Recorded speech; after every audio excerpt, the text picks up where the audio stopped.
교통사고 처음 당하게 되면은 상당히 당황이 되고 전문가를 찾아야 되는데 교통사고 전문가 또는 전문 변호사를 찾을 것인지 처음 사고를 입게 되면은 당면하는 숙제입니다. 통상은 주변에 계신 지인들 또는 사고 처리 경험이 있는 분들의 조언을 얻어서 그런 분들의 소개를 해서 전문가 상담을 거치는 경우가 많습니다. 요즘 보편화되는 교통사고 전문 처리라는 손해사정사라는 자격인이 있죠.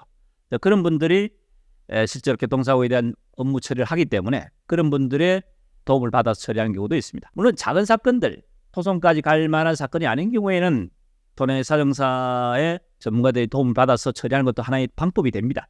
하지만은 중대한 사건들, 피의자 입장에서는 또 가족분 입장에서는 선택을 잘못함으로 해가지고 결과가 잘못 났을 때 추후에 이제 후회하는 사례들이 있을 수 있지 않겠습니까? 이런 경우에 과연 어떻게 전문가를 찾아야 되는지에 대한 부분을 고민할 수가 있습니다. 보통은 이제 인터넷 검색을 통해서 또는 유튜브 검색을 통해서 전문가를 찾는 경우가 대부분이죠.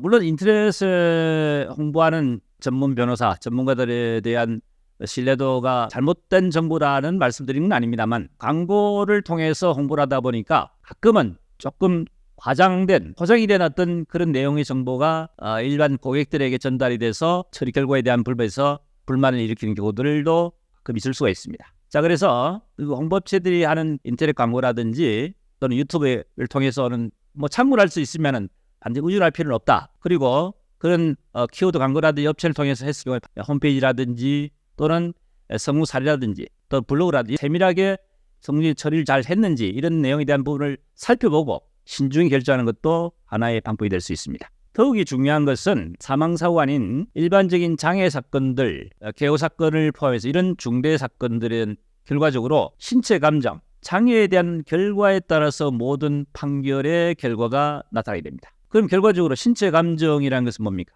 결국은 피의자 입은 손해, 피의자의 신체적 또는 정신적 손해에 대한 부분에서 그 후유증을 어떻게 평가를 잘 받아낼 것인지에 대한 문제죠. 그럼 결과적으로 의료적인 측면이 가미된 부분일 것입니다. 그렇다면은 일반적인 전문가보다는 의료적 측면이 신체 감정에 실제적 영향을 미치기 때문에 아주 난이도가 높은 의료 관련된 교통사고 사건들은 그걸 잘 분석해서 제대로 잘 대응을 해서 결과를 이끌어내는 것이 상당히 중요합니다. 결과적으로 의료 지식이 풍부한 의사 출신 변호사라든지 이런 분들이 아무래도 조금 객관적 입장에서는 좀 유리하지 않겠습니까? 거기다가 교통사고 전문 등록, 대한변호사협회에 들어가면은 각종 분야에 대한 전문 등록이 되어 있습니다. 교통사 전문 변호사 전문 등록하는 게 어떤 경과 실적과 교육 같은 과정을 거쳐서 신청을 해야지만이 변호사 전문 등록을 해주기 때문에 교통사 전문 등록을 한 변호사 이런 분들 의료 전문 쪽 경험이 풍부하고 아주 많은 사건들, 대형 사건들, 중차대형 사건들 많이 취급한 많은 경험이 있는